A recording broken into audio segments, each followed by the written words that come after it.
Retomando a nossa programação, agora eu vou chamar para compor a última mesa do dia o José de Castro Neto, que é psicoterapeuta pós-junguiano, coordenador de cursos e eventos sobre psicologia arquetípica e digitalidades, e é também nosso colega aqui da casa, da Arques.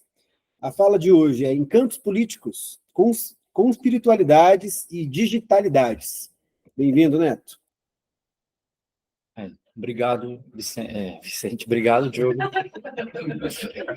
Oi, gente. Boa tarde.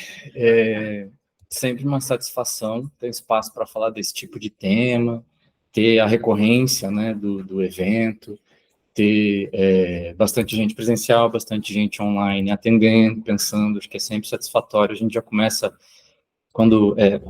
puxando, né, o gancho aí que já foi dito, né, no momento outro, mas quando a gente está nesse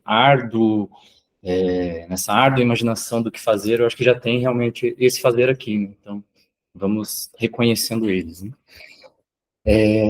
Bem, o tema da minha fala, assim, esse tem sido um tema de estudo, de pesquisa, em especial as conspirações, as teorias, fantasias de conspiração, as conspiritualidades também, mas principalmente, né, a interface, a interação e os efeitos da digitalização da vida no corpo coletivo, político e subjetivo, individual também.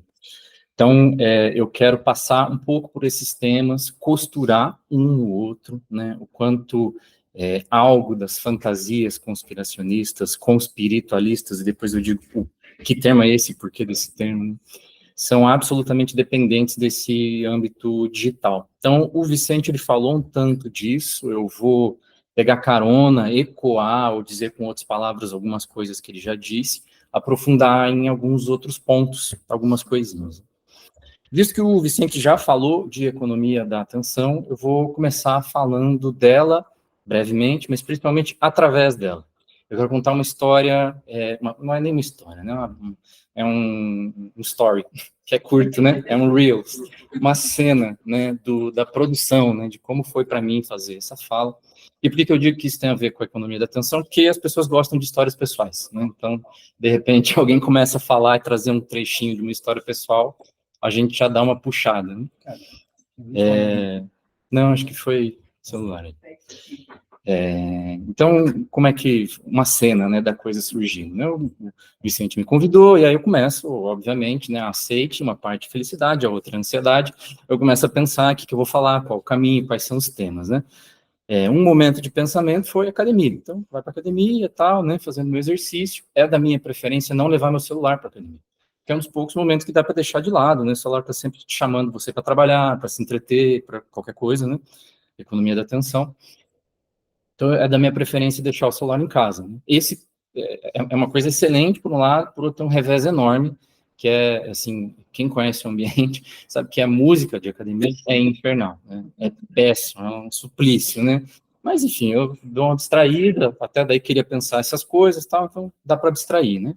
Tava eu lá com uma boa dose de cafeína, né, no corpo, na cabeça, no corpo para dar um vigor, na cabeça para pensar melhor, e tentando pensar nos temas, tal, e aí, nessa maldita, né, pasteurizada música de fundo de academia, de repente eu escuto uma voz feminina, aveludada, suave, cantando, clamando em inglês, "Give me something to believe in", me dê algo para acreditar. Aí eu acho que esse é o gancho, né? Porque não é exatamente esse o caminho, né, do saber, da construção do saber junguiano, né, um saber que é, em parte, fundado através da percepção das profundas transformações psíquicas que foram causadas pelo desencantamento do mundo, pela morte dos deuses, né, como é trazido pelo Nietzsche e o Jung, parte muito desse ponto, né, pela hipertrofia do racional, e a tentativa religiosa ou psíquica, simbólica, de reconexão com uma sensação de propósito, de sentido, né, de algo para acreditar. Acho que uma cena... ele está em apresentação aqui? Tá. Uma cena paradigmática, né, da vida do Jung, isso está descrito no Memórias, Sonhos e Reflexões, mas eu peguei no Vida Simbólica, um trecho de alguns pensamentos do Jung e um breve relato também dele, que eu gostaria de ler aqui na íntegra com a gente, para a gente começar a tentar pensar o que isso que a gente vai ler agora do Jung tem a ver com os fenômenos conspiracionistas, conspiritualistas, que trazem essas teorias e fantasias coloridas, assim, a respeito das dinâmicas de poder e o que está acontecendo no mundo e etc. Então, vamos lá, a leitura.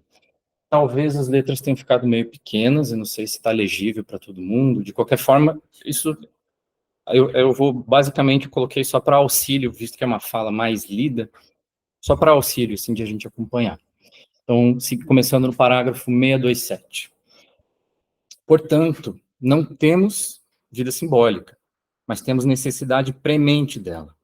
Somente a vida simbólica pode expressar a necessidade da alma, a necessidade diária da alma. Bem entendido. E pelo fato de as pessoas não terem isso, não conseguem sair dessa roda viva, dessa vida assustadora, maçante e banal, onde são nada mais do que. No rito, estão próximas de Deus, são até mesmo divinas. Fora dele, tudo é banal, tudo é nada mais do que. E por isso, as pessoas são neuróticas. As pessoas estão simplesmente enfastiadas de tudo, dessa vida banal. E por isso, querem sensações. Querem até uma guerra. Todas querem uma guerra. Todos ficam felizes quando há uma guerra e dizem, graças a Deus, finalmente acontece algo. Algo que é maior do que nós. Essas coisas entram fundo, e não é de admirar que as pessoas fiquem neuróticas. A vida é racional demais. Não há existência simbólica em que sou outra coisa, em que desempenho um papel, o meu papel, como um ator no drama divino da vida. Conversei certa vez com o mestre de cerimônias de uma tribo dos índios Pueblo, e ele me contou algo bem interessante. Disse ele, de fato, somos uma tribo pequena, e esses americanos querem interferir em nossa religião. Não deveriam fazer isso, porque nós somos os filhos do Pai, o Sol. Aquele que está lá, apontando para o Sol, é o nosso Pai. Temos que ajudá-lo todo dia a despontar no horizonte e caminhar pelo céu. Nós o fazemos não só para nós mesmos, mas para toda a América, para todo o mundo. E se esses americanos interferirem em nossa religião, com suas missões, eles vão ver uma coisa. Em 10 anos, o Pai Sol já não surgirá, pois já não poderemos ajudá-lo. Isso foi mais ou menos 1925. Então, aproximadamente um século depois, no Brasil... Não apareceu essa parte. Nossa, pode ir. Essa parte eu não coloquei nos slides. Então, mais ou menos um século depois, no Brasil, né, 2022, na conclusão do pleito eleitoral presidencial, a apuração das urnas indicava uma apertada vitória de Luiz Inácio Lula da Silva contra Jair Messias Bolsonaro. Um fotógrafo passeia de bicicleta, flagra e registra um grupo de apoiadores do ex-presidente recém-derrotado num comportamento bastante peculiar. Seguram seus smartphones com as lanternas ligadas, apontadas para o céu, bloqueiam e revelam a lanterna, como se enviando uma mensagem codificada para o cosmos. Acho que melhor do que descrever, tem um videozinho breve aí, caso vocês não tenham visto. Primeiro a gente vai chafurdar um pouco, viu? Depois vem uma coisa, acho que mais esperançosa. Estejam avisados. Vixe, qual loucura que é? Não, essa aqui.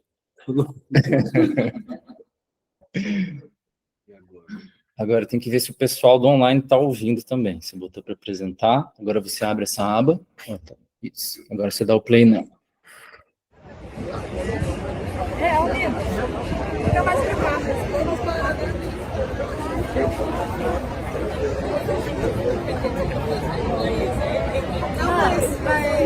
Vai dar certo igual, vai dar certo igual, porque a gente vai ter que SOS.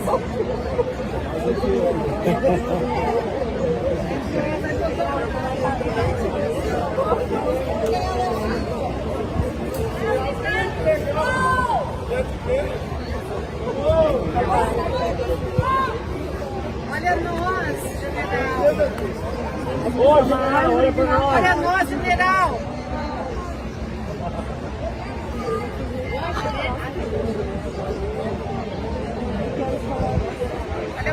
general.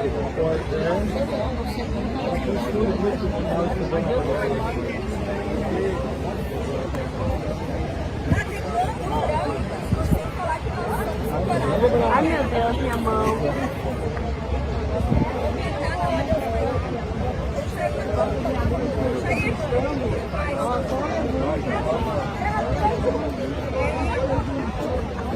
Tá doido esse aqui, ó. Gente, em cima da linha, a gente tá vendo lá, tá falando. Isso. Pode passar o segundo vídeo agora.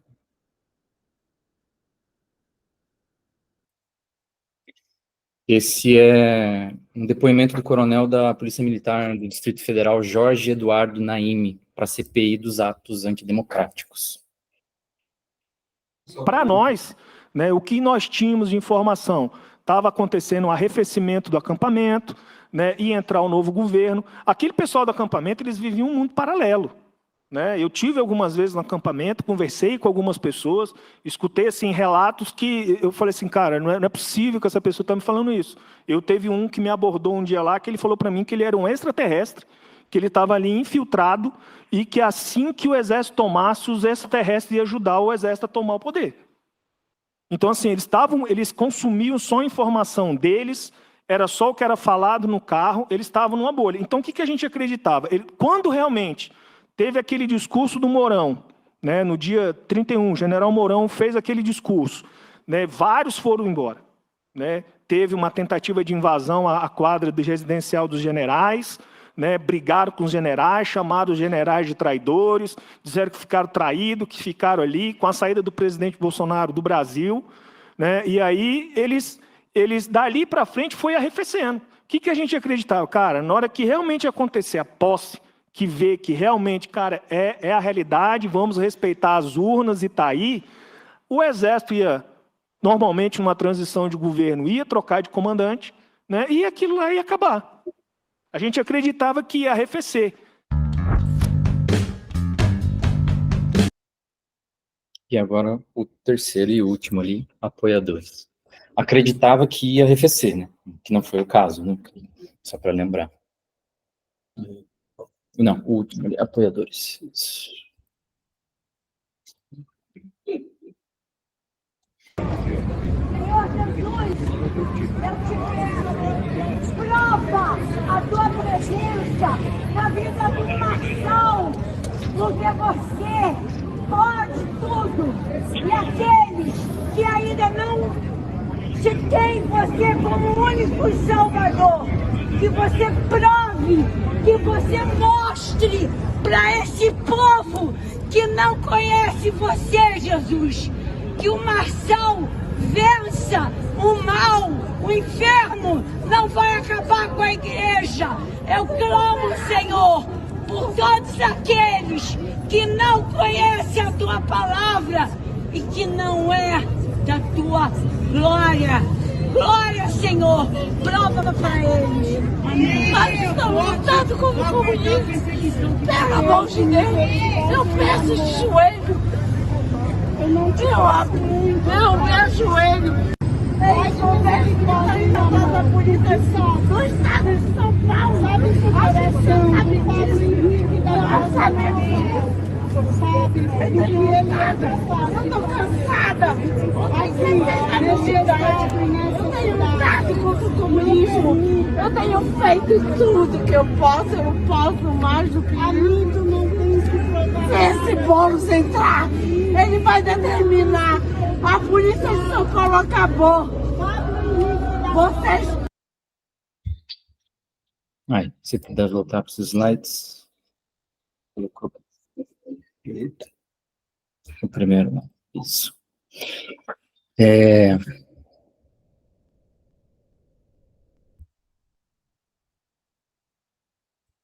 E agora, qual que é? Acho que eu... Janela, lá em cima. Não, acho que é aqui. É guia, não. Guia mesmo? Se não for... O pessoal de casa está vendo os slides novamente agora? Sim? Beleza. Pode ir. Agora, eu queria ler o parágrafo 630, né? Eu li o 27, 28, 29, quero ler o 630, e quero que a gente tente escutar o 630, tanto a respeito do que o Jung estava falando antes, como a respeito dos vídeos, né, desses fenômenos dos vídeos, aí para a gente começar a ver possíveis paralelos. Os senhores talvez digam que isso é uma espécie de loucura mansa, ledo engano. Essas pessoas não têm problemas. Elas têm sua vida de todo dia, sua vida simbólica. Levantam-se de manhã sentindo sua grande e divina responsabilidade. Elas são os filhos do sol, o pai. E sua tarefa diária é ajudar o pai a despontar no horizonte, não só para si mesmos, mas para o mundo todo. Os senhores deveriam ver essas pessoas. Elas têm uma dignidade plenamente natural. E eu o compreendi quando o índio me disse: repare nesses americanos, estão sempre procurando alguma coisa, estão cheios de inquietação, sempre procurando, sempre na vã esperança de encontrar alguma coisa. O que estão procurando, não há nada para ser procurado. Isso é verdade. Podemos ver os turistas, viajantes, sempre procurando alguma coisa, sempre na vã esperança de encontrar algo. Em minhas inúmeras viagens, encontrei pessoas que já estavam na terceira viagem ao redor do mundo, ininterruptamente viajando, sempre a caminho, procurando. Na África Central, encontrei uma senhora que viera sozinha de carro da cidade do Cabo e estava indo para o Cairo. Perguntei-lhe: por que está fazendo isso? Fiquei surpreso ao ver seus olhos. Eram os olhos de um animal acuado, sempre procurando, sempre esperando encontrar algo. Disse-lhe então: o que a senhora procura? O que está esperando? Atrás de que está correndo? Ela está quase possessa, está possuída por muitos demônios que a instigam sempre. E por que está possessa? Porque não leva uma vida que tenha sentido. Sua vida é total e grotescamente banal, muito pobre, sem sentido e sem qualquer objetivo. Se for assassinada hoje, nada aconteceu, nada desapareceu, porque ela não foi nada. Mas se pudesse dizer: eu sou a filha da lua, toda noite preciso ajudar a lua, minha mãe, a surgir no horizonte, isso seria outra coisa. Então ela viveria. Então sua vida teria sentido em todo tempo e para toda a humanidade. E isso traz paz, quando as pessoas sentem que estão vivendo a vida simbólica, que são atores do drama divino. Unicamente isso dá sentido à vida humana. Tudo mais é banal e pode ser dispensado. Uma carreira, a geração de filhos, tudo é maia comparado com essa única coisa, que nossa vida tenha sentido.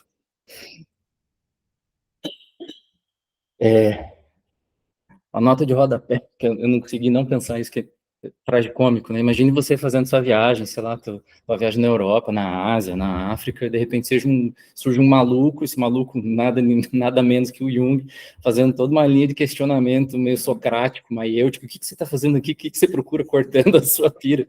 Totalmente. Mas vamos lá. Se a divina responsabilidade do nascer do sol for substituída pela luta contra o mal do comunismo, o mesmo não se aplicaria a essas cenas brasileiras? Qual que é, afinal, a diferença entre os pueblo tal do México e o clamor por intervenção divina ou alienígena para salvar o mundo? Se é que há diferença?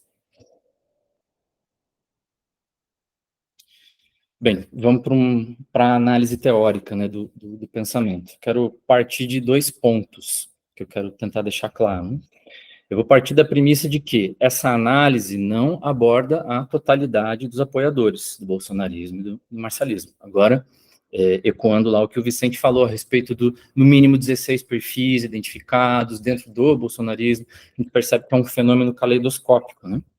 Então, desde esse escândalo do Steve Bannon e dentro da Cambridge Analytica e tal, a gente sabe que um aspecto crucial para maximização da influência gerada nas pessoas é que haja essa segmentação em vários pequenos, grandes grupos, né? Ou seja, que esses grupos são separados de acordo com determinados caracteres que partilham e que, através dos quais, pode-se algoritmicamente deduzir que espécie de estratégia ou conteúdo se utilizar para melhor influenciar cada um desses grupos. Alguns vão ceder mais perante uma pressão de repetição, outros com mais capacidade de abertura, são melhor chamados por uma apresentação mais supostamente inofensiva e interessante, outros, pelo contrário, são mais chamados pelo seu medo, quando atingidos no medo paranoide, etc. Né?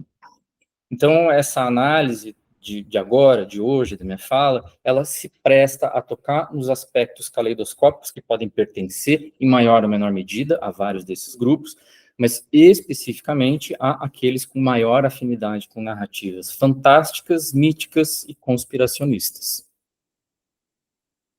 Também vou partir da ideia de que esses fenômenos, eles são altamente dependentes das nossas tecnologias. Então, vou dedicar um tempo para falar um pouquinho também das tecnologias como a gente as conhece. Embora a internet não invente esse conspiracionismo e a radicalização, as redes de mídia e smartphones atualizam, hiperaceleram e intensificam esses fenômenos. Então, um pouco, né, dessa rede tecnológica. A tecnologia, ela não é neutra. Ela é sempre o produto de um meio político, social e econômico. A natureza técnica complexa da constituição dessa tecnologia, que envolve matemática, física, engenharia, etc., pode dar essa sensação, essa ideia de que o processo de desenvolvimento da tecnologia é um caminho único que vai desvelando, abrindo e revelando as leis supostamente absolutas do funcionamento do universo. Mas a tecnologia, como a gente a conhece, é sempre uma cara de um fenômeno diverso. Ela sempre será criada, detida e utilizada por grupos humanos. E esses grupos humanos, por sua vez, com as suas próprias intencionalidades. Portanto, ela é desenvolvida em direção à fruição dessa intencionalidade. Desenvolvida para que essa intencionalidade venha a acontecer. Quais são, então, algumas características distintivas dessa tecnologia mainstream, por assim dizer, que a gente mais usa, nossos celulares, nossas redes sociais, etc., com quais intenções elas são criadas? Vamos falar um pouquinho de tecno-neoliberalismo ou capitalismo de vigilância, como chamou a Shoshana Zuboff, e um pouquinho mais também da economia de atenção, economia da atenção. O capitalismo de vigilância é uma nova versão do capitalismo neoliberal que depende centralmente da tecnologia para sua propagação.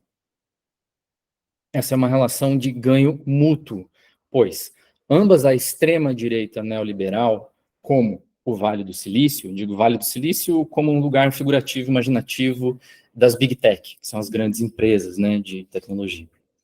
Então, ambas a extrema-direita neoliberal, como o Vale do Silício, buscam a redução da regulamentação estatal referente ao ambiente digital, para ampliar a liberdade de seus exercícios. Então, ambos disfarçam esse esforço contra a regulamentação, como defesa da liberdade de expressão. O que eu quero dizer? Isso fica muito fácil quando a gente percebe esse terreno escorregadio que tem sido a regulamentação de fake news aqui no Brasil. Se para a extrema-direita impedir e punir a propagação de notícias falsas representa um golpe forte e significativo na forma dela de criar narrativas que sejam revisionistas, como é muito comum, por exemplo, do Brasil Paralelo, como notícias falsas que mobilizam ódio, aumentam rejeição contra seus oponentes, vamos pensar também no antipetismo, etc. Para a Big Tech, isso significa perda de mercado, assim como aumento de gastos no processo de revisão e regulação da produção de conteúdo.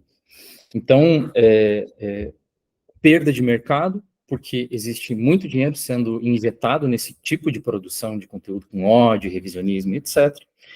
E um aumento, no mínimo, se eles não tivessem que, no final das contas, rever seu formato de negócio, no mínimo, um aumento muito substancial em moderação de conteúdo, para ver o que pode, o que não pode ser publicado, etc.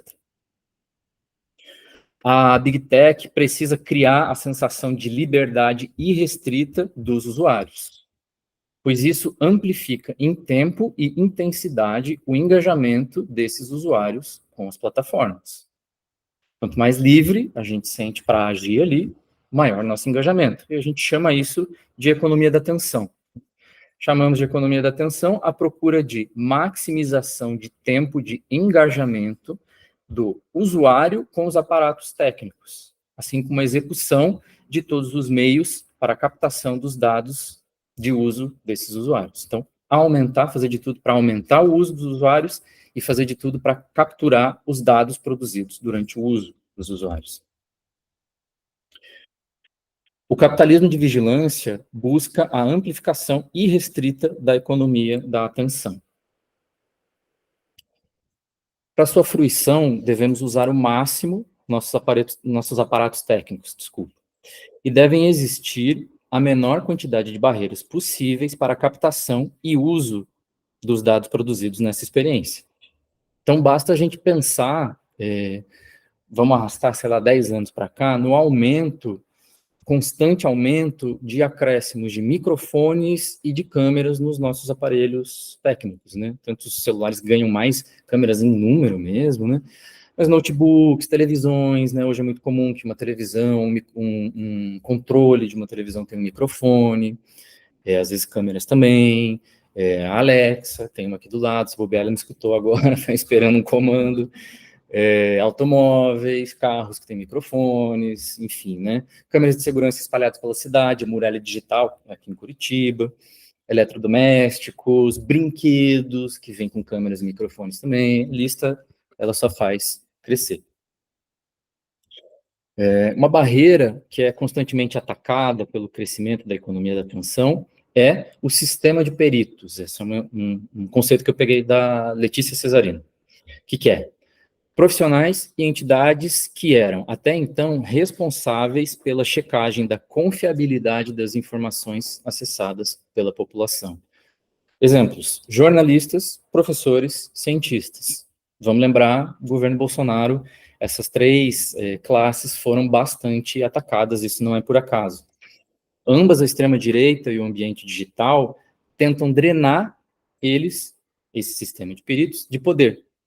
Seja por ataques diretos, ou seja pelo simples fato de que o tipo de informação proporcionada pelo sistema de peritos, por buscar validação por princípios próprios, como é todo o processo científico, por exemplo, e não priorizar o engajamento, fracassa em vicejar, em crescer perante outros tipos de conteúdos construídos com o intuito principal ou exclusivo de viralizar na economia da atenção.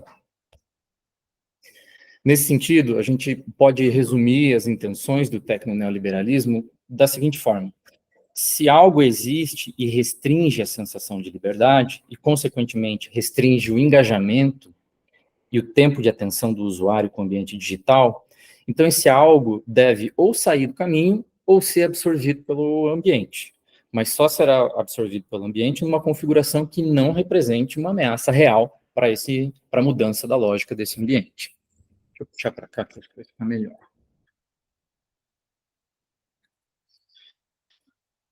A análise desses dados que a gente vai fornecendo enquanto usuários, por sua vez, ela serve para amplificar outra característica muito importante desse ambiente digital, que é a influenciabilidade. Vamos lembrar de onde vem o influencer, né? Da influenciabilidade.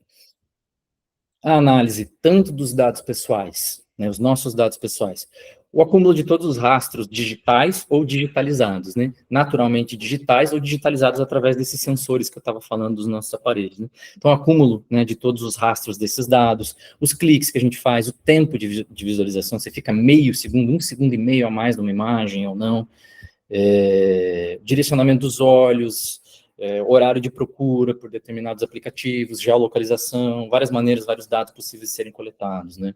Então, a análise desses dados, assim como dos dados do universo geral, né, do Big Data, que são os grandes volumes, aí menos particularizados, grandes volumes desses dados, oferece como resultado, podemos chamar de fórmulas algorítmicas que apontam de que forma determinadas pessoas ou grupos vão ser mais facilmente influenciados. Então, através disso, o usuário é atingido por propagandas personalizadas e direcionadas para aumentar o teu consumo. Né? Aquilo é direcionado de uma forma muito específica. Né?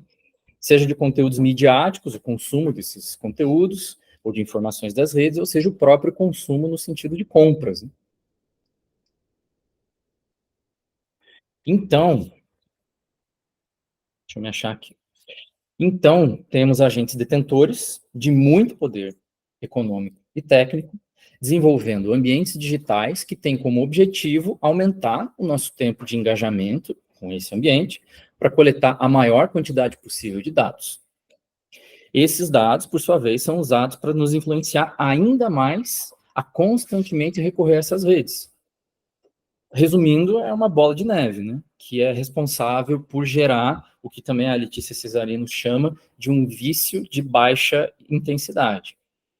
Fica, na minha cabeça, pelo menos, em aberto, o quanto que esse vício ele é realmente de baixa intensidade, ou a gente chama de baixa intensidade porque a gente já naturalizou que, assim, minimamente você vai ter que ficar 3, 4, 5, 6 horas, direta ou indiretamente, usando algum tipo de interface digital, enfim, né?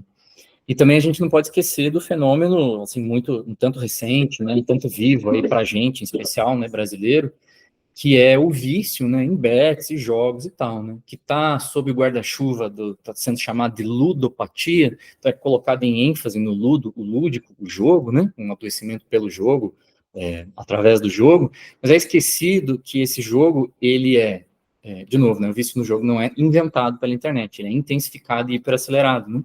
Então, esquecido de que isso acontece através de um ambiente digital, né? Então, aí já tem um fenômeno de vício de alta intensidade, né?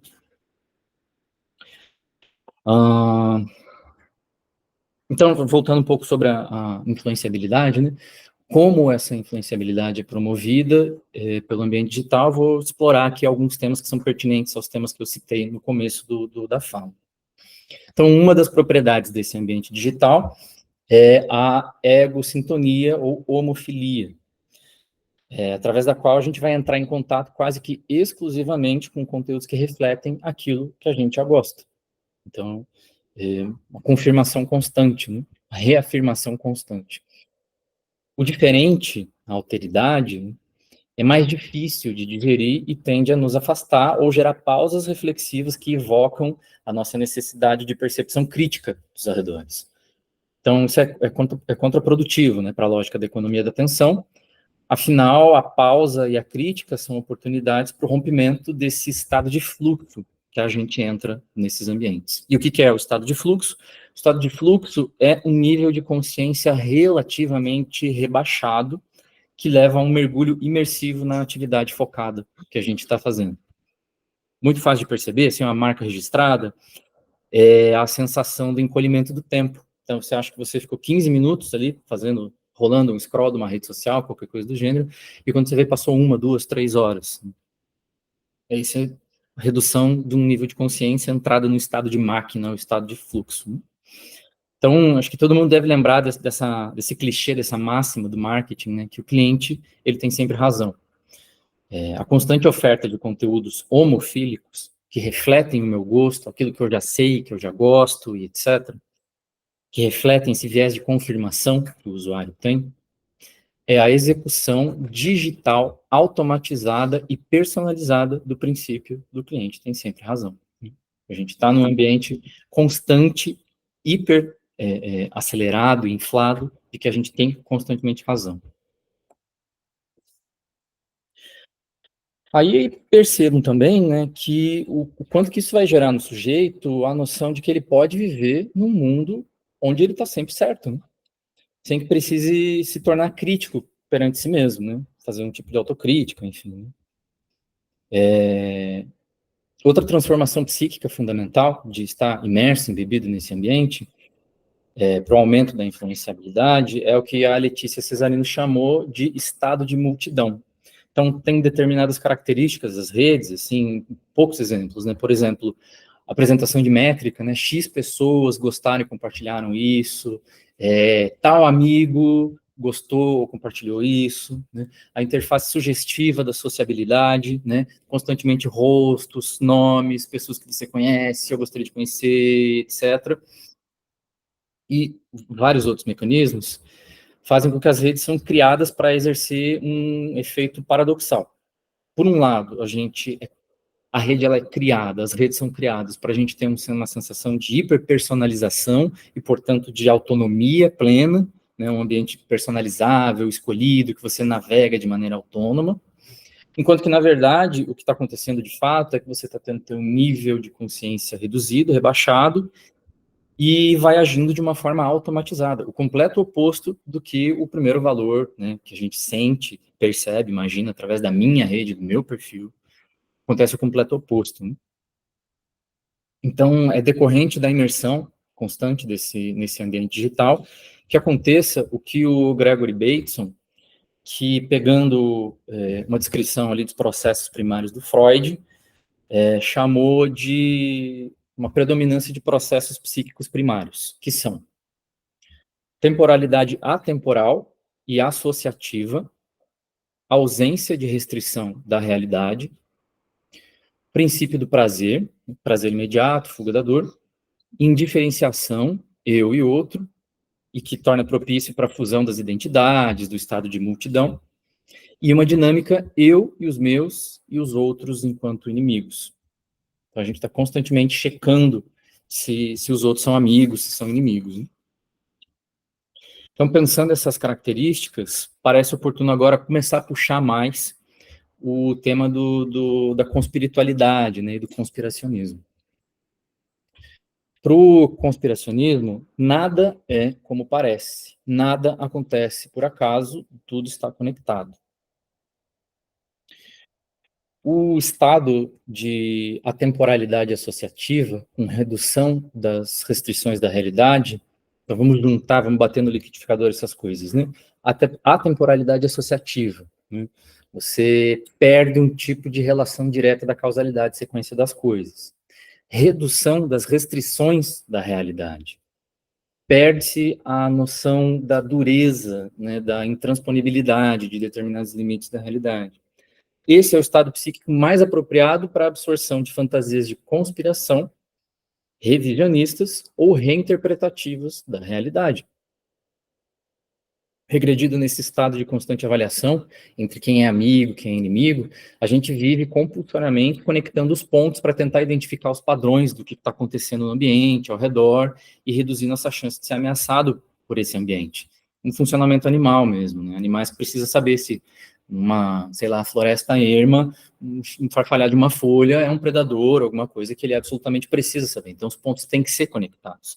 Agora, imagine que você está num feed com informações aparentemente não, assim, de diversas formas desconexas, num estado onde você está constantemente tentando juntar esses pontos, né? Isso é uma redução do nível mental. Então, aqui entra esse processo associativo. Uma coisa tem que estar ligada na outra para que o sentido seja feito. E aí é conhecido que dentro desse fenômeno, das pessoas que começam a consumir fantasias conspiracionistas, peraí que eu perdi meu timer aqui. É um fenômeno conhecido que as pessoas vão mergulhando, e tem até uma expressão no inglês que se usa bastante, que é quando a pessoa entra numa e aquilo leva a outra, ela começa a pensar em outra teoria, eles chamam down the rabbit hole, que é dentro da toca do coelho. A pessoa vai entrando, e vai entrando, e vai entrando, e vai sendo cooptado por aquela lógica, nesse processo associativo indiscriminado do conhecimento. Então, o conhecimento, ele não se anula. As teorias, elas não se anulam, elas só se acrescentam. Elas não se conversam no sentido de, não surgiu uma que desmente isso. Não existe desmentir. São verdades que vão só se acrescentando umas às outras. E isso se potencializa com a lógica algorítmica de sugestão de conteúdo, né? Que é, se você gostou disso, você também vai gostar disso, você também vai gostar disso. Nessa coisa, né, infinita, de oferta infinita de conteúdo, né? Outro fator digital que propicia o mergulho conspiracionista é que, na economia da atenção, a velocidade e o impacto afetivo de um conteúdo, que são propriedades muito fáceis de se criar, né? Quando os conteúdos não precisam ter fontes verificáveis, oferecer um espaço crítico de pensamento, etc. Ou ainda, né, que coisas que são a elite, que as elites não querem que você saiba, e geram um tipo de sensação de medo, de paranoia. Esse tipo de conteúdo ele é priorizado em detrimento a conteúdos que prezam por qualidade de informação ou informações verificáveis, né? Então, isso vai ser priorizado pelo algoritmo, isso vai ser priorizado pela economia da atenção, isso vai ser priorizado pelo nosso estado de consciência alterado nesse momento. Por fim, muito do ambiente digital é feito ao redor do princípio da personalização de diversas maneiras, né? Programas de edição de imagem, filtro, incentivo à criação de feeds que são vitrines, lindos, escolha de palavras. Isso é o que a Paula Sibilia chama de show do eu. E nesse show do eu, tudo deve ser maleável para que possa ser perpetuamente editado, porque a gente possa perpetuamente estar ali investindo no nosso narcisismo. O que separa, então, a possibilidade de edição do perfil da possibilidade da edição da realidade? Se eu sou constantemente empurrado, né, nos meus usos de redes, a minha For You page, que são aqueles espaços nas redes, tipo no Instagram, quando você aperta ali na lupinha, né, para buscar alguma coisa, né, que aparece um monte de conteúdo, né? Então, espaços dedicados nessas redes a mostrar o melhor do melhor ou o pior do pior que o algoritmo pode te oferecer, baseado naquilo que ele conhece. Então, ele te bombardeia, né, com aquilo que ele sabe que te engaja, né? Então, se eu estou constantemente sendo empurrado para esse espaço, né, da minha For You page, e esse é um lugar que eu tenho um deleite dopaminérgico sem limites, de diversas maneiras, né, por que eu vou limitar a noção de realidade a um outro princípio que não seja o princípio do prazer? Em especial, quando, fora desse ambiente digital, o mundo se encontra em frangalhos, né? Vamos chafurdar mais um pouco. Crise climática, genocídio testemunhado por todos, extrativismo desenfreado, crise habitacional e de poder de compra, maior concentração de renda da história da humanidade, maior diferença de detenção de poder técnico da história da humanidade, retorno reafirmativo do machismo, homofobia, transfobia, racismo, xenofobia e o pulso ainda pulsa, né? O mundo realmente está em frangalhos. Porém, a tentativa de compreensão desses problemas, ela passa por diversas áreas, estudos, linhas de pensamento, que às vezes não são nem necessariamente cooperativas, umas às outras, em suma, uma tarefa contínua e altamente complexa. Estamos aqui, inclusive, quebrando a cabeça, né? E isso tudo ainda, se a gente puder depender do tal do sistema de peritos. Se a gente puder confiar, né, nos professores, jornalistas, cientistas, se vocês puderem confiar no que eu estou falando, sei lá, né? Isso tudo se a gente ainda conseguir confiar nessa estrutura, né? Difícil. Ou será que o mundo está realmente desse jeito? Toda fantasia de conspiração parte de pontos de verdade. Então, sim, a opressão por elites existe. Sim, existem mudanças climáticas. Mas, às vezes, essas fantasias atenuam a gravidade do que está acontecendo, as mudanças, sei lá, são parte do movimento natural climático, etc., ou divergem o foco. Né? A opressão, né, ocorre por elites ocultas, são os Illuminati, são os reptilianos, não essa elite que a gente já conhece, que já detém o dinheiro, que já detém o poder técnico, que está lá, que mostra a cara, não são eles. É o Estado profundo, como dizem os QAnon, né, os conspiracionistas estadunidenses, etc., né? Agora, às vezes atenua a gravidade, às vezes diverge o foco, mas sempre é mais emocionante. Também tende a contar histórias que são polarizantes. Então, tem uma polaridade entre os limpos e os impuros, os incorruptíveis e os corruptos, o bem e o mal. E busca estabelecer a organização interna daqueles que estão instáveis devido à crise de confiança no sistema de peritos. E tende a reempoderá-los perante um mundo tão enorme, tão complexo, tão difícil de confiar. Então, o sujeito ele vem desconfiado de tudo, desconstruído de tudo, não sentindo que nada é verdade, e a ele é ofertado essa história normalmente binária, muito mais emocionante do que aquela complexidade que ele vive. Então, para tanto, essas fantasias, né, teorias, fantasias da conspiração, dependem de 3 níveis de reorganização do contato com a realidade. São eles, primeiro, chamado epistemologia, ou seja, a minha experiência imediata me informa melhor.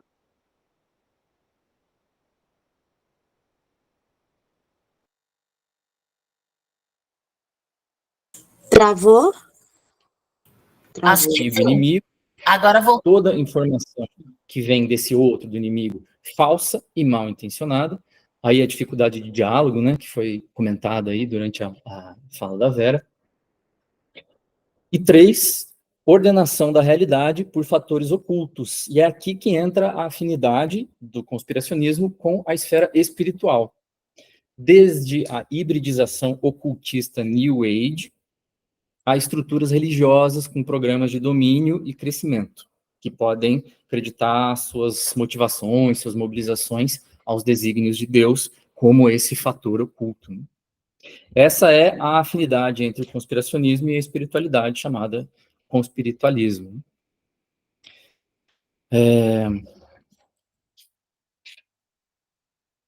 Então, o conspiracionismo, ele não é apenas uma forma espontânea pela qual o senso comum apreende essas causalidades grandes, complexas e difíceis, né? Diante da crise do sistema de peritos, que outrora resolvia essa coisa, né? O conspiracionismo, ele se torna um novo nicho de empreendedorismo digital. Se todo sofrimento pode ser suportado, se dele pudesse ser contada uma história, o empreendedorismo digital da venda de histórias conspiracionistas realça os sabores da narrativa a oferecer empolgação, potência e sentido de vida, voltando lá no Jung, né? Dentro desse nicho de mercado conspiracionista, conspiritualista, não somos mais storytellers, contadores de histórias que costuram o próprio lugar do cosmo, no cosmo, com os arredores e com símbolos potentes desses arredores, essenciais para a nossa subsistência, para a nossa vida psíquica. Somos storytellers, vendedores e compradores, mercadores de histórias. E as histórias mais viralizáveis e mais engajantes, que melhor encarnam esses princípios da economia da atenção. Então, se esse binário, né, de amizade, inimizade, amigo, inimigo, puro e impuro, é central para a mobilização de afeto e coesão de grupo, o que vai ser vendido nesse empreendedorismo conspiritualista? Fantasias de detox, purificação e proteção energética e espiritual, são terrenos férteis, né, desse tipo de venda. Se nessas histórias sempre existe uma elite obscura e corrupta nesses outros, haverá nesses buscadores da verdade escolhidos, vamos lembrar do Jung, né, os filhos do sol, os filhos da lua, os buscadores da verdade escolhidos, né? A identificação com uma postura anti-sistema, anti-establishment, não importando o conteúdo e comportamento que serão reforçados dentro da atuação deles. Então, se tudo está conectado, a gente tem que confiar no plano, conforme disse, né, conforme diz o QAnon, isso refuta toda a lógica interna da fantasia e da conspiração, não tem como penetrar, né, toda refutação será entendida como um ataque dessas elites. E é assim que se torna possível se dizer, né, antissistema, anti-establishment, sendo absolutamente neoliberal. Portanto, assim como os populismos, os conspiracionismos podem ser entendidos como formas de lidar com as dissonâncias impostas pelo sistema socioeconômico mais amplo, de retomar o controle sobre o próprio destino, de as pessoas voltarem a sentir que têm escolha, as escolhas que a modernidade capitalista lhes prometeu em sua condição de consumidores, mas que a vertiginosa queda no poder de compra e todos os absurdos da estrutura negaram para o sujeito, né? Aí a gente volta lá no ressentimento, né? Para esse sujeito ressentido e economicamente desempoderado, promessas de prosperidade meritocrática e renascimento da sua autonomia e potência perante si mesmo e perante o mundo, ele faz isso, ele recebe isso na história que está sendo contada, tudo isso enquanto luta uma luta justa, né? A boa luta, né? Como bom combate, né? Como lembrou a Mara, né? Contra esse sistema. Fica, para quem quiser dar uma olhada, um perfil do Instagram excelente que chama Healing from Healing, que é totalmente dedicado a esse nicho, a expor, né, no caso, esse nicho esse nicho digital, né, de venda de teorias conspirituais, etc. Né? Um exemplo, né, disso tudo, um exemplo muito recente, né, que toca aí na situação do furacão, né, o Milton, não tem outra nomenclatura, né, do furacão Milton, né? Então, são pessoas que se juntam à beira de um lago e realizam uma magia das águas que vai parar o furacão. O que tem dentro disso, né? Um gigantesco, extremo empoderamento individual, né? O super protagonismo perante o mundo, filmado, divulgado para o olhar de milhares, talvez até milhões, reafirmação da aura que essas pessoas têm online, aumento de suas vendas, né, de seus conteúdos, e esse hiperprotagonismo, né, perante uma situação muito complexa, que pede que o sujeito saia desse lugar hiperprotagonista e pense muito mais de uma forma coletiva, né. Agora, assim, convenhamos, né, viver dessa forma, se sentindo um agente super importante para o drama divino da vida, não é invejável? Quem é que se sente assim, né, aqui?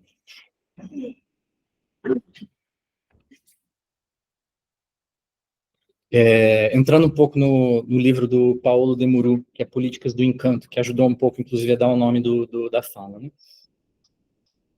Vivenciar isso é um arrebatamento emocional intenso, coletivo. Aí diz ele, os militantes do extremismo vivem em um perene estado de fibrilação afetiva, estão sempre alertas, sempre os nervos tensos, saboreando a própria excitação, prontos para a ação. Participar de um movimento extremista de direita hoje é uma experiência extasiante para muita gente. Um rito, um teatro, uma festa, um transe. Se existe inveja, vamos pensar que um pouquinho, pelo menos existe, né? Nossa, disso. Qual que é a forma de se defender dessa inveja? Inventar ou enfatizar aspectos de inferioridade intelectual do lado de lá. Atira a primeira pedra, aqui. Quem nunca pensou? Que gente maluca, que gente burra. Quem que não pensou isso agora há pouco? Agora, 40 minutos atrás. Ninguém atira pedras, espero, né? Se os novos líderes carismáticos que despontam da extrema-direita repetem o script do troll, né? Troll é conceito internetico, né? Do sujeito que está lá gerando ódio, instigando. A gente poderia trazer para o português como bufão, né? O Gregório do Vivier falou, né? Do bufão. Então, essas brincadeiras de mau gosto, mobilização afetiva intensa, mentira, etc. Se do lado de lá tem isso, do lado de cá tem o debunker, chamado pelo Paulo Demuru. O que é o debunker? O sujeito dedicado a desmentir e desfazer aquilo que o troll disse ou fez que não é condizente com a realidade. Então, é o sujeito que está lá atrás de desmentir fake news, fala, na verdade, as coisas não são assim, na verdade, a coisa é diferente, e isso encarna para o Demuru o que ele chamou de um ratio suprematismo, supremacia elitista da razão. Vamos fazendo os exercícios de autocrítica aí, né? Quem não se sente, né, assim, né, um pouco acima, quando olha e fala, meu Deus, como é que eles pensam isso? Que coisa absurda é essa? Esse é o ratio, inclusive, acho que esse gesto fala alguma coisa, né? A gente ergue a cabeça, né? Suprematismo da razão, elitista. De um lado, infecção de afetos, mobilização de massas enlouquecidas, entrega perpétua ao deleite, ao transe, linhas borradas. Do outro, linhas a serem respeitadas, intelectualidade, julgamento moral e hipertrofia da razão. O troll e o debunker, ou, no par grego, que a gente já ouve, né, pensa um tanto em Jung, ou no Nietzsche também, Dionísio e Apolo. E se existe inveja desse mundo encantado do lado de lá, seja essa inveja consciente ou não, o que isso diz da percepção do mundo de cá? Polarizado todo o encanto no lado de lá, só resta a quem projeta o seu oposto, a terra arrasada da realidade desencantada. Isso se trata menos da constatação desses sérios problemas enfrentados pela humanidade, pela vida na Terra, né, alguns que eu citei, provavelmente muitos outros, né? Se trata menos disso e mais de um lugar muito sofrido de se sentir desconectado do drama divino da vida, sentir-se desesperançoso, sem boas histórias encantadas para viver, sem boas histórias encantadas para contar. Trazendo um pouco do Hillman, né? Então, o psicólogo arquetípico James Hillman escreveu um livro que teve o título traduzido para o português como Ficções que Curam. É, da minha opinião, que algo se perdeu nessa tradução. Francamente, não consegui pensar uma tradução concisa que traria isso que eu quero trazer agora. Então, mas algo parece que se perde, porque nesse estilo típico do Hillman, que é ambíguo, que brinca com significados plurais das palavras, o título em inglês do livro é Healing Fiction. Significa tanto ficção que cura, como curando ficção, curando o ficcionar. Isso aponta que tanto a gente pode esperar efeitos curativos, vitalizantes, a partir das histórias que a gente conta, como também que a gente precisa curar as estruturas e as finalidades dessas histórias. Não basta, em outras palavras, para a gente ocupar o lugar exclusivo do não, do debunker, da negação daquilo que está sendo colocado, dessa negação do absurdo, de desmentir. Caso contrário, o que separa o nosso destino do destino de, por exemplo, moderadores de conteúdo de redes de imagens, que em pouquíssimo tempo, por tanto verem essas cenas absurdas, grotescas e terríveis, para retirar elas do ar, sofrem de enfermidades incapacitantes, como profundas depressões, burnout, entre outros. Ou, no mínimo, um profundo desânimo, né? Segundo um pensamento central da psicologia do inconsciente, um conteúdo reprimido retorna de forma distorcida e afeta diretamente o núcleo daquela coisa que reprimiu esse conteúdo, inserindo nessa coisa elementos daquilo que foi reprimido. Então, o reprimido retorna e se esgueira, infecta e age no núcleo da coisa que reprime. Ainda segundo Hillman, se a psique tem a capacidade e a necessidade de psicologizar, ou seja, de ver através e imaginar que as coisas materiais e literais são mais do que aquilo que elas aparentam ser, quando a gente esquece, quando a gente desacredita essa necessidade psíquica, através, por exemplo, de uma estrutura social altamente racional, altamente materialista, esse psicologizar enquanto uma necessidade da alma retorna de forma torta no conspiracionismo paranoide, onde nada é o que parece ser. Se a psique tem a necessidade de personificar, ou seja, de imaginar pessoas, entidades míticas e fantásticas, ao a gente esquecer ou desacreditar isso, também, talvez, por uma estrutura social que julga esse tipo de conduta, esse tipo de olhar como loucura, o personificar retornará de forma torta na necessidade de líderes carismáticos míticos que flertam com a loucura, com a doideira, vamos pensar Milei, vamos pensar Bolsonaro, vamos pensar Marçal, maiores do que a vida, ou também na divinização do perfil dos influenciadores das redes sociais. Esse é o retorno torto do personificar não reconhecido enquanto nossa necessidade. Né? E se, agora fazendo um aceno para Mara, cadê ela? E se, como foi lembrado recentemente pela Mara, numa aula de um curso corrente nosso aqui... Neto, desculpa interromper. Desculpa Opa. interromper, travou o slide no slide do... Ah, agora foi. Gente, dificuldades técnicas, só um pouquinho que eu não estou te ouvindo direito. Foi a Fernanda que falou, né? Só um pouquinho, Fernanda. O áudio está saindo aqui em vez de sair na caixinha.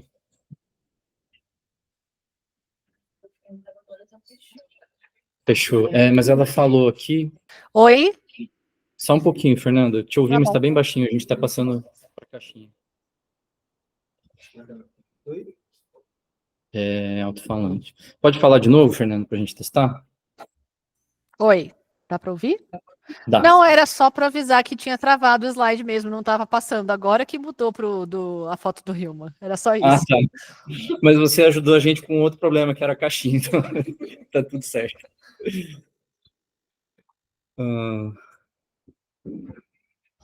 Aí. Então, né, como lembrou a Mara recentemente numa aula sobre a psicologia arquetípica, mas também puxando Jung, né? Lembrando que Jung nos diz que a criatividade é um instinto, coloca perto, né, equipara, né, a fome, a sexualidade, porque, afinal, a psique também é prospectiva, também anseia em imaginar o amanhã. A criatividade prospectiva, reprimida, ela retorna pensando chamar-se realismo, na imaginação futura de uma terra arrasada, do mundo interno que seja, ou do mundo externo, onde nada novo pode crescer. Então, se a gente ignora, se a gente reprime a nossa necessidade criativa de imaginação do amanhã, ela se faz presente na nossa cabeça, se chamando de realidade, enquanto, na verdade, é uma fantasia criada por esse retorno torto. Curar, agora encaminhando para o fim, tá, gente? Curar o nosso ficcionar poderia passar por histórias que reconheçam e deem lugar para essas necessidades psíquicas, que ofereçam um encanto personificado, que sejam não apenas negativas defensivas, mas belas ofertas propositivas. Como exemplo, a gente tem a floresta equatoriana do Los Cedros, que em 2008 teve, em proposição legislativa inédita, seus direitos equiparados aos direitos humanos. O Equador, então, se torna o primeiro país a alterar a sua constituição para que a natureza tenha os mesmos direitos das pessoas, iniciando, então, o movimento pelos direitos da natureza, que tem sido crescente desde então. Busca-se, com isso, reavivar o valor intrínseco, né, natural, né, não o valor extrativista da natureza, partindo do seu próprio direito à simplesmente existência. Trazendo para o Brasil, no Parque Estadual Guajará-Mirim, Rondônia, em junho de 2023, não tanto tempo atrás, o Rio Laje foi reconhecido como ente vivo e sujeito de direitos. A proposta foi realizada pelo vereador Francisco Oroaran, uma liderança indígena da região. Segundo a decisão, o rio tem o direito de manter seu fluxo natural, nutrir e ser nutrido, existir com suas condições físico-químicas adequadas ao seu equilíbrio ecológico e se relacionar com seres humanos em suas práticas espirituais, de lazer, de pesca artesanal, agroecológica e cultural. Com a lei, a ideia é criar um comitê de guardiões do rio, filhos do sol, filhos da lua, guardiões do rio, composto por integrantes das comunidades indígenas, pescadores e pesquisadores da Universidade Federal de Rondônia, que deverá ser consultado frente a qualquer projeto que possa impactar o rio. Essa é uma das mais de 400 iniciativas de direitos da natureza em quase 40 países ao redor do mundo. Lembrando da descrição que Jung fez no início da nossa conversa de hoje sobre a banalidade da existência desconectada do drama divino da vida, se a perspectiva extrativista vê o rio como nada mais do que matéria inerte a ser explorada, quando psicologizado, o rio torna-se algo muito maior do que o literalismo desencantado do apenas um rio. Se torna um ente vivo, que significa ideias e valores maiores do que o lucro da extração, como a vida na terra, a interdependência das espécies, o grito mudo que pede que a gente ouça e olhe através da materialidade. Personificado, ele se faz entidade que espelha os nossos desejos, os nossos anseios. É mais fácil de a gente se relacionar com ele, é mais fácil de a gente amar ele. E aí, para tentar costurar tudo e tornar mais clara a resposta à provocação que eu fiz no começo, para terminar, porque eu já estourei a hora, qual que é a diferença, então, entre o pueblo tal e os conspiritualistas? O conspiritualismo é uma apresentação ou a ponta do iceberg de um fenômeno tecno-neoliberal maior, que procura dominar a constituição subjetiva, ideológica e comportamental da população através do exercício da influência nas redes. Não apenas no conteúdo que é propagado, mas também na forma que as redes oferecem. Forma que faz que a gente fique hipnotizados pelos seus encantos, passando por uma redução do nível de consciência, influenciabilidade, dependência tecnológica. Seu propósito não vem do surgimento espontâneo das necessidades psíquicas, mas pelo contrário, trata-se da exploração perversa dessas mesmas necessidades. Atribuição de sentido profundo à existência, à própria existência, necessidade de pertencimento grupal, reorganização da vida psíquica perante a crise no sistema de peritos, etc. Segundo Glenn Slater, se seguirmos os poetas e emissários da imaginação e reconhecermos que os arquétipos são como deuses, devemos reconhecer os algoritmos, ou pelo menos os modelos de conhecimento que eles formam, como ídolos falsos, fabricações que dirigem a mente para fins profanos. Agora, para finalizar de verdade. Eu acho que a gente pode e deve imaginar, inventar, encantar. E esse, desde o começo, tem sido a necessidade e a angústia, né, das questões que estão surgindo, né, aqui. Para tanto, eu queria concluir tocando para a gente, uma música do Chico Buarque. Ela foi lançada no dia 17 de junho de 22, poucos meses antes da eleição presidencial brasileira. E aí o Chico se refere a uma história de dor, mas também às dores recentes dessa necropolítica bolsonarista.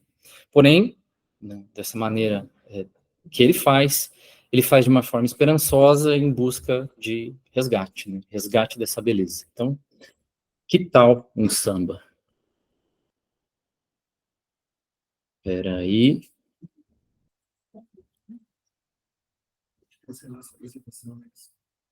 Será? Eu acho que se eu botar para tocar aqui, vai. Ah, é? Tá. Eita, peraí, gente. Segura o samba.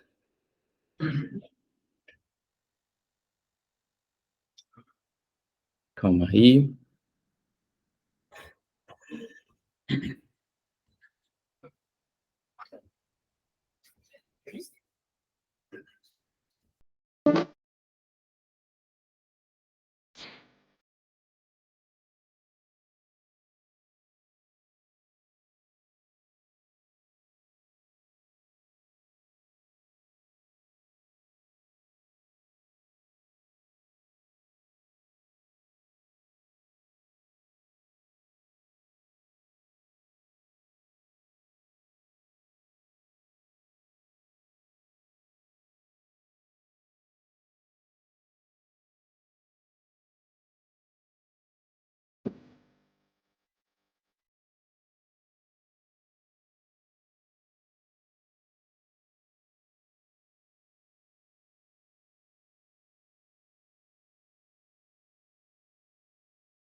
Obrigado, Neto.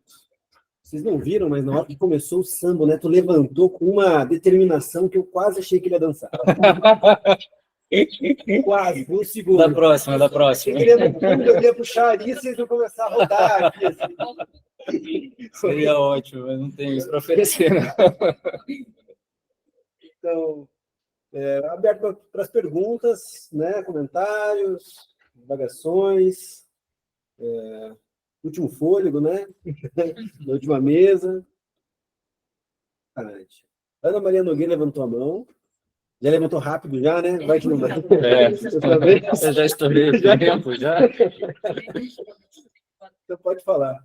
Exatamente, mas não foi só por isso, não. Estamos O ouvindo de motivo novo. não está saindo. Oi? Não está transmitindo nada, né? Uai. Tá ligando a caixinha ali.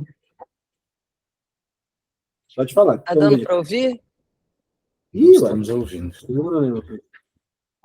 Mas a Ana fez que não também. Alguém pode tentar falar alguma coisa para ver se o problema é aqui ou se é... A gente ouve vocês. Não, também não estamos ouvindo A vocês. gente ouve vocês, né? Tenta mudar o alto-falante. Tenta colocar aqui no Epson. Fala alguma coisa, Ana, por favor. Fala alguma Oi. coisa, Neto. Tem 2 Anas aqui, então Aí, agora deu. tá certo. Olha só, eu levantei a mão rapidinho, mas não foi só porque eu não consegui falar da outra vez, não. Foi porque eu fiquei impressionada que o que eu ia falar da outra vez dá para falar agora, porque o final da apresentação, da tua apresentação, você coloca o negócio que eu ia colocar depois da fala da Vera, que era a questão da esperança, sabe? Porque ela estava falando, na sua apresentação, você coloca uma série de coisas, né? Mas coloca uma coisa que eu achei interessante, que é sobre os povos que... O texto, né? O texto do Jung, que se refere aos povos que, como é que se diz, viviam em comunidade com a natureza, digamos assim, né? E aí eu me lembrei do que eu acho que é uma esperança, né? Porque você viver em comunidade com a natureza, você tem que cuidar dela, né? Então, se você tem que cuidar da natureza, já é uma coisa positiva. Mas eu me lembrei que eu ia falar no final da fala da Vera, que era sobre a questão da solidariedade, né? Como é que se diz? De você acreditar que a luta continua. Quer dizer, você tem que ir em frente, sempre procurando uma coisa mais legal, que pode nos aproximar dessa visão dos chamados primitivos, né? Dos povos ligados à natureza, né? E que por isso mesmo cultuavam a natureza, porque dependia tudo, né, dela. E isso pode ser um caminho, digamos assim, por um lado, para algumas coisas, né? Então só me chamou a atenção isso, que alguém no intervalo, alguém no nosso grupo online falou que a Vera ia dar esperança, né? Espero que a Vera dê esperança para a gente. Alguém falou isso, eu me lembro. E eu acho que rolou mesmo essa coisa de que a ideia de que a luta continua é uma esperança, né? Estamos aí, né? E como esses primitivos estão avançados, né? A gente aqui quebrando a cabeça com uma coisa resolvida já, nossa, ponto pacífico, né? Já há tempo. Você quer comentar alguma coisa também, Vera? Só uma frasezinha que não tem a ver com você está falando também, Ana, que aí ia te agradecer pelo samba no final, porque, veja, a gente vai ter que ficar com a indústria, mas enquanto a gente fica com ela, que tal um samba? Essa é a questão. Em samba que contempla uma dor filha da puta. Então vamos então agora, Roberta. Oi. Não, então, eu acho que também como a Ana Maria, né, eu acho que, sei, vou deixar a minha impressão geral aqui do dia, e eu acho que a questão da angústia, né, que acho que a gente acabou entendendo que a gente vai ter que ficar com ela, né, mas acho que uma das coisas que a gente vem discutindo bastante, acho que no grupo, né, também Fique Política, é essa questão da tecnologia mesmo. E acho que o Neto fez um fechamento interessante, porque eu acho que quando a gente pensa em resistência, eu particularmente hoje não consigo pensar numa forma de resistência que não passe por alguma resistência à tecnologia. E essa resistência não é dizer que nós não vamos usar a tecnologia, mas tem a ver com a forma como nós usamos a tecnologia, dado todo esse conhecimento que o Neto traz para a gente, toda a literatura que tem sido produzida agora, né? Porque isso passa pelo exemplo simples do Neto, né? Indo para a academia sem o celular, e o quanto que muitas vezes a gente está se desconectando de nós mesmos e do nosso corpo, porque a gente quer corpos na rua, mas a gente não sai da frente do Netflix, inclusive nos nossos horários de lazer, de descanso, de relaxamento. E aí, o que a gente está consumindo são muitas vezes estímulos que colocam para dentro de nós todo esse processo de negatividade, enfim, violências, filmes realistas demais, né? E a gente não está conseguindo ter uma reação corporal. E isso vai passar pelas emoções e vai passar pelas ações, obviamente. Então, qual é a energia que a gente tem para ir para a rua? Qual é a motivação que a gente tem para ir para a rua? Então, eu acho que a gente pensa, e aí, assim, né, nós somos todos psicólogos, acho que a gente tem todo aí um arcabouço para a gente pensar em ações individuais dentro dos nossos consultórios, se a gente chama atenção, né, para as pessoas que a gente atende, para essa forma de uso de tecnologia, o quanto que isso impacta nesses diagnósticos que, enfim, né, estão colocados aí a rodo para todos nós, e, obviamente, em ações coletivas, né, que a gente possa pensar em formas, sim, de ora incorporar a tecnologia e ora se ver livre dela, né, mantendo a conexão com o nosso corpo, com as nossas emoções e uns com os outros. Caso contrário, não há esperança, né? Se a gente não se relacionar, não há esperança. O relacionamento tecnológico, ok, ele pode ser bem-vindo, ele ajuda, estamos aqui, eu estou a quilômetros de distância participando daqui, mas isso não vai substituir a presença de corpos e o contato humano de corpos, entre corpos, né, que é exatamente a forma presencial. Eu não sei, eu acho que para mim fica um pouco esse aí, sustentar a angústia e tentar, acho que pensar um pouco nesse uso da tecnologia mesmo, para que a gente comece a imaginar um novo mundo, talvez. Sim.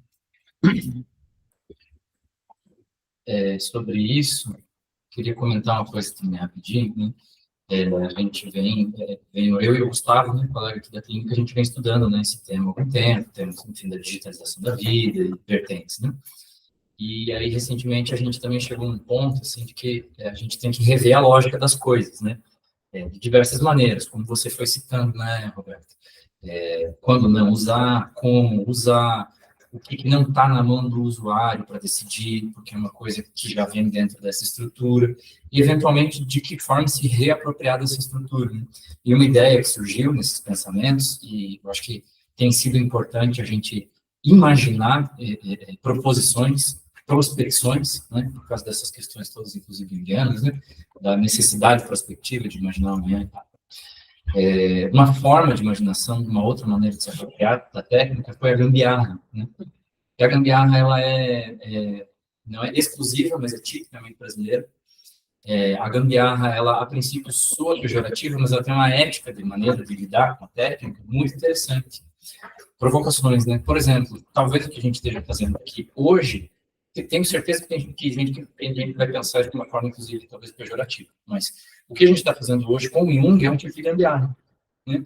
Que a gente está conectando, reconectando, relendo, encontrando significados diferentes, suprimindo ou reduzindo determinados lugares da técnica, amplificando, hiperconectando outros, como quem abre um aparelho elétrico e o refaz, lida com ele novamente, para que ele sirva em propósito mais apropriado para o que a gente precisa, né? Então, a gente pode também fazer essas gambiarras técnicas, sejam elas literais, né, literais, meter a mão na massa, ou não necessariamente. Por exemplo, isso eu achei excelente. Durante o acontecimento do evento, tem o grupo, né, um grupo no WhatsApp, e dentro do grupo do WhatsApp, o Renato Kress, ele se identificou, né, como sociólogo, especialista em psicologia analítica, e ele já fez uma proposta prospectiva, inventiva, de produção de conteúdo e de viralizar ou de levar adiante determinados conteúdos interessantes para o que a gente está dizendo aqui. Esse é um jeito já de se apropriar desse algoritmo que tem uma tendência neoliberal, de extrema-direita, de propagação de ódio, etc., e encontrar uma forma de funcionamento dele que melhor nos sirva. Essa é a gambiarra, né? Encontrar uma forma que ou revive uma coisa que já não está dando para o gasto, ou que reprograma ela de uma forma que ela melhor nos sirva, né? Essa também é uma maneira de imaginar a relação com a técnica, com a tecnologia.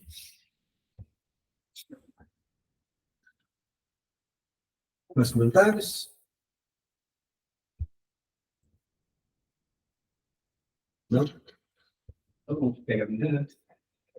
Eu falei demais. Eu vou agradecer o Neto agora.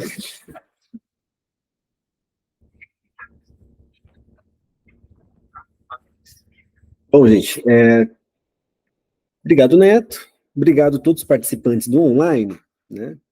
Vou encerrar a gravação aqui agora, só um segundo.